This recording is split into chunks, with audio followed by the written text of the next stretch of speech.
We have got something very interesting here.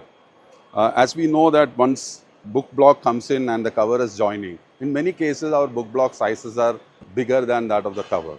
So there is always the chance of some adhesive squeeze out coming onto the metal which is kept here, which is called as a pre-paster.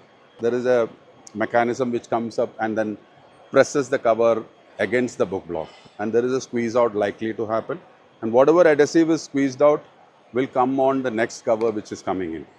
And generally the machine is stopped. We use a solvent to clean this adhesive because it's not easy to remove the adhesive from that.